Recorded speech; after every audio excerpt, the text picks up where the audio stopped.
Dar ką norėjau parodyti, tai 2016 metų BMW 320. Jos aukcionas bus pirmadienį. Pasižiūrėkit numerį. Galėsit atrasti. Galas. Bamperis įkištas yra į vidų, bet jis taip labai persuktas, tai nežinau, ar beis jį atgaivinti, ten iš tikrųjų bagažinė. Jinai run and drive'as, užsiveda. Jinai turi 124 tūkstančius mylių, bet matosi labai tvarkinga, labai buvo prižiūrėta savininko.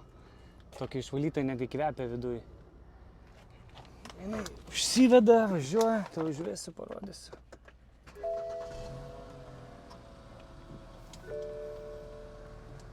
Kilimai švarūs, viskas išvalyta, tokia visa prižiūrėta, o tas bamperis įkištas į vidų.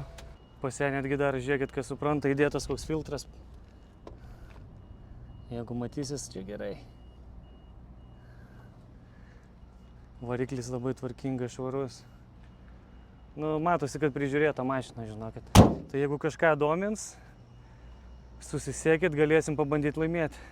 Pirmadienį aukcionas, kaip minėjom.